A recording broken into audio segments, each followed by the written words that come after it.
Hey guys, welcome to my review of this Tier 6 Russian premium tank destroyer, the Su-100Y, which I'm going to refer to from now on as the box tank. I think quite clearly, from looking at the model here, you will understand why I would be referring to this absolute beast as the box tank. So immediately, as this is a premium tier 6, you can use your other Russian tank destroyer crew in it. As you can see that I'm using a combination of my ISU 152 crew, and because this tank has two gunners, I'm using the gunner from my SU 100 in conjunction with the crew from my ISU 152. So that's useful to be able to train them up as quickly as possible and still have a lot of fun in this tank. Now let's take a look at the stats of it quickly. We can see that it's got 700 hit points, which is more than the other tier 6 tank destroyers. It's a very heavy tank, it's 65 tons, and it's got fairly good horsepower of 890 as we can see here on the engine, which means that it's fairly quick to accelerate. And its top speed limit is a fairly healthy 35 kilometers an hour. Its traverse speed is quite decent, 30 degrees a second. That's pretty strong for a tank destroyer. And its armor is 60 millimeters all around. Now it does have a mantle, as you can see here, which can absorb some punishment, but really 60 millimeters of armor is not fantastic, and this thing is a huge target, especially for artillery, which means that if it gets shot, that more or less it's going in unless you control someone with your tracks or with a bounce off maybe the front plate, which is quite angled here. So don't depend on the armor is what I'm saying. Now, what this tank has that more than makes up for these downsides is a fantastic gun. As you can see here, it fires a fairly unique caliber, 130 millimeters, which I think off the top of my head the only other tank in the game which fires that caliber of gun is the IS-7. It fires 3.75 rounds a minute, which for any of you KV-1S drivers out there, that's the same rate of fire. However, this tank has got more penetration with standard ammo of 196 millimeters, and it does more standard damage of 440. It also has a fairly good accuracy of 0.38, but a mediocre aim time of 2.9. This tank, however, can load a second variety of AP shell, as we can see here, which are premium rounds. It costs more, as we can see here, 4,000 a shell, unless you buy them when they're half price, which you can get them for 2k. Its standard ammo is fairly expensive at 1,100. However, the premium ammo brings quite a unique property to this tank, a bit like the Hesh on the British tanks, that it has lower penetration, but it's still AP ammo, but it does a whopping 510 alpha damage with the premium rounds. This is very significant on this tank when you consider that this has basically got the same rate of fire as a KV-1S, and you know that the KV-1S alpha damage is good, while this thing gets 440 alpha damage with regular ammo and 510 with its premium rounds.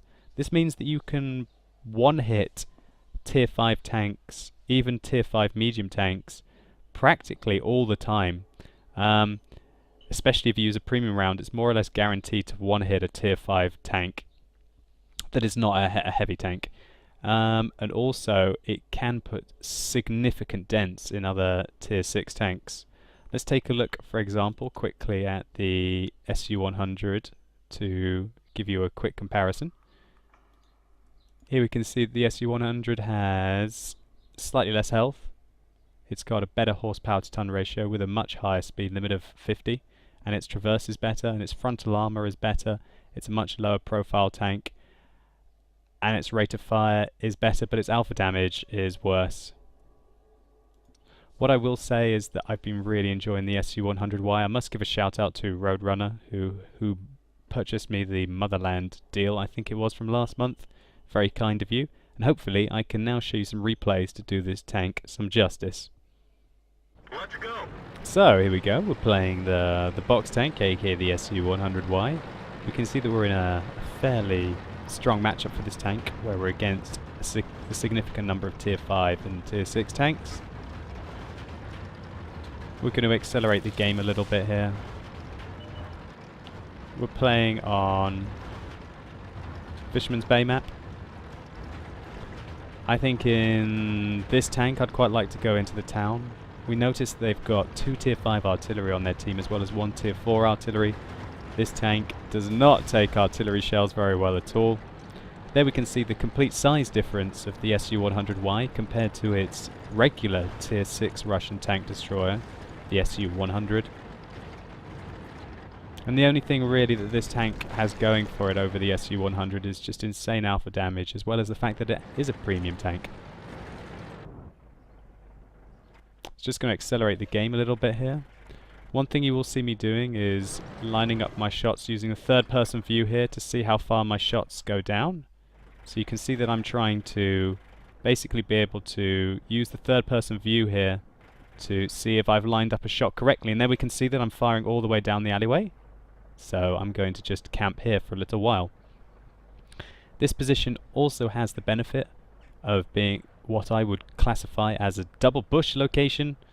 This means that my muzzle flash will go through the first bush, negating the camera rating of that, but the second bush, which is over 15 meters away from me, will mask my position.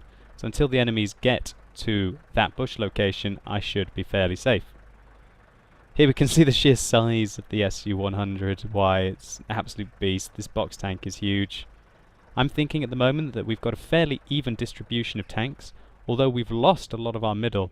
Now I can see that there's an ELC making his way towards 3 artillery, but he decides to go west instead of keeping on ploughing down towards the artillery, which is very lucky for us. If he'd gone straight down the middle, as he's doing now with the Jagdpanzer, I think, oh god, we're going to lose the artillery unless I turn to try and make some shots happen. Unfortunately, I wasn't able to hit the ELC there, who takes out the Su-5 in a complete drive-by. Now he's going on to work for the other artillery. And the Hummel takes a counter-battery shell. And unfortunately, due to arguably poor play by myself and my team, we've basically sacrificed nearly half of our team already, including 3 of our artillery.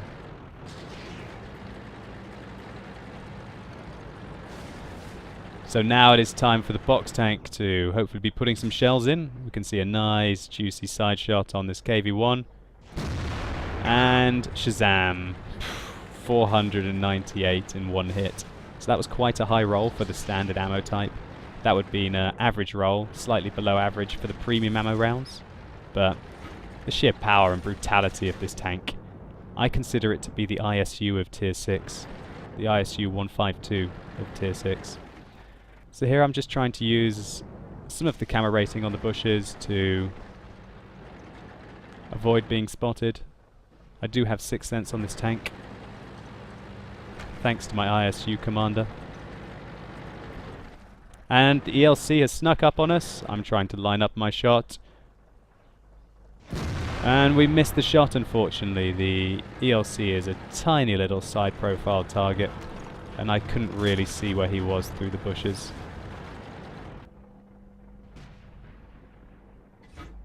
Here I try to line up my second shot.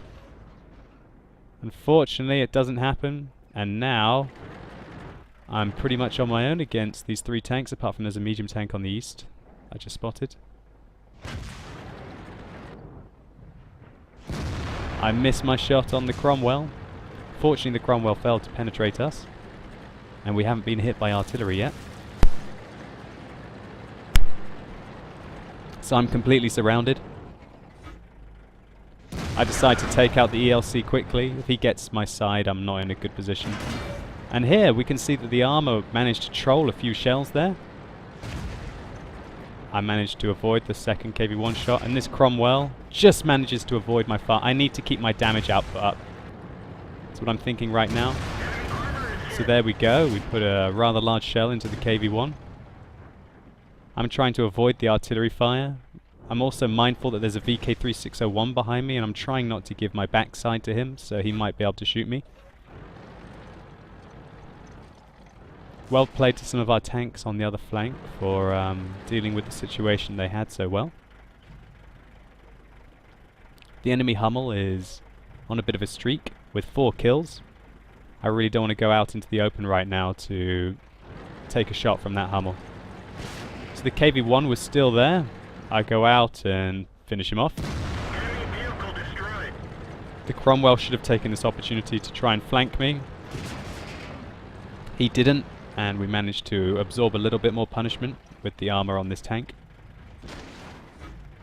This Cromwell is just sitting here in behind the building. I'm getting a little bit frustrated, but I really don't want to tilt out. And I wait for him to make a rather big mistake there. I roll very low, but it doesn't really matter because I get to kill him on my next shot. And for some reason I think this Cromwell really thought that I wasn't still here and makes a terrible mistake and fails to penetrate me again. So, I managed to use my tracks to absorb some of the damage from that VK3601. Actually, looking at it, we took a full hit from him there. And he plows around the corner and gets trashed. So I'm going to speed up the game a little bit here. But I'm going to tell you what I'm thinking at the moment. I can't remember where the Churchill gun carrier was. The Hummel's on 5 kills. I'm quite worried about the Hummel. He hasn't shot me though, so I'm thinking right now that the Hummel is east rather than west. Because in the position that I was, when I kept coming round the corner to shoot the KV-1, I was thinking that if the Hummel was at the west, he would have been able to shoot me there. So I'm thinking he must be east, so the buildings were giving me the cover. Just going to speed up the game a little bit here. Now I realise that I have not spotted the Hummel, and that the Churchill gun carrier might be on his way towards my base. I asked the KV-1 if he was AFK because he's been sitting in base, and I see that he's moving now, so he's evidently not AFK. So now it's a case, in my opinion, of waiting a little bit to see if the gun carrier makes a mistake, and I can use this as arty cover. Taking out the fences there is a pretty donkey move. I wouldn't recommend to destroy fences.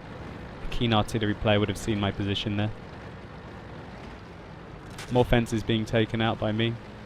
But I feel that currently that the Churchill gun carrier must be either in the middle or making his way down the west. So I decide this is a fairly strong position.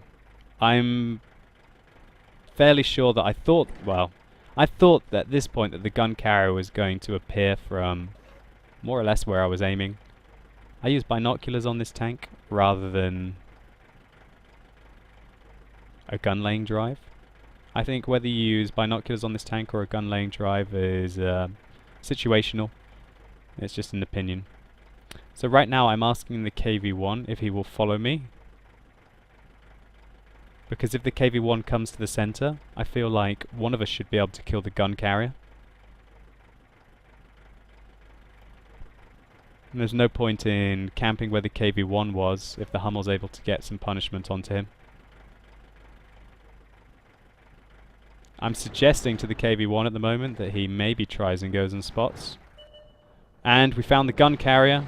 I haven't been spotted yet. The KV-1 did the spotting. I'm thinking that the gun carrier will come forwards. I'm worried that the KV-1's going to get shot, so I decide to make a move on the gun carrier. We get spotted and we put a fairly meaty shell into the gun carrier there. Not the highest of rolls, but we should still be able to two-hit this tank anyway. I'm worried, I'm like, don't do it Hummel, don't do it Hummel, don't do it Hummel, don't do it Hummel. And there we go, we managed to pick up the top gun on the gun carrier. So just going to accelerate the game a little bit now. We see that the Hummel made a shot on us.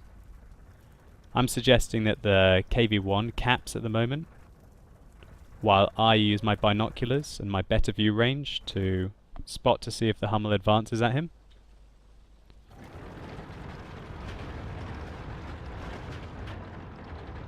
I decide to reposition to use this bush to be able to see if the Hummel appears at the ridgeline at B2, where I think he would be. If the KV-1 had a brain right now, he would have capped. He ignored my request for a bit of team play, so I decided to do the capping instead. The reason why I didn't want to do the capping is because I get one hit by that Hummel, whereas the KV-1's got a significant amount more health left than me. He might be able to take a splash shell.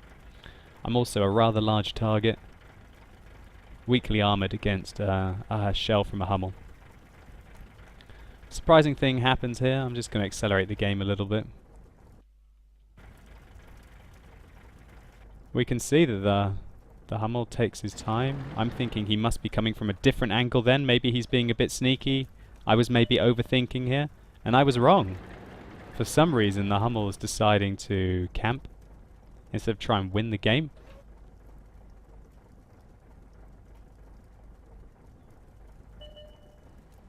And he kills the KV-1, so congratulations to him. But it was not enough. He lost the game with his terrible performance at the end there. He should have come after me, basically, and at least tried to win the game rather than hide out. Okay guys, so we just watched the game in the box tank, and here's the after battle reports. We can see that we picked up our mastery badge with a rather lowly non-double, well this is a double, sorry, this is a rather lowly amount of 3,374 for our double to get our mastery badge, which means that maybe this tank isn't played the best, or maybe lots of people buy this tank and then don't play it for many games and post very low scores. I'm not complaining. I picked up 62,000 credits with my mastery badge. We get a top gun and we get an invader as well. We can see that it was a fairly good carry really. We got over double what the next player on our team did. We hit 9 out of 11 shots, and of those, this tank's got fairly strong penetration for a tier 6 tank of 190. Which means that we penetrated all of our hits. We did 2,400 damage with those 9 shots, and we took 11 hits with a potential damage received of 955, and we still had about 250 health left at the end. So we did 100% of the base capture, and we just picked up a top gun. It's not much more really I can say. So should you buy this tank? I think it's a lot of fun. If you want to go and train up your ISU crew, if you want to train up your SU-100 crew, if you've maybe got an Object 268, your final tree, and you want to train your crew up as quickly as you can during the specials, then yeah, I think it's fun. Also, I think within its own right, if this tank is played carefully and opportunistically, I think this is a very strong tank. Maybe you can play the KV-1S well. If you can play the KV-1S well, why do you play the KV-1S well? It's generally because it's got huge alpha damage of 390 for a tier 6 heavy tank. Now this tank, the SU-100Y, has the same rate of fire, but it has an extra 50 alpha damage with its regular ammo.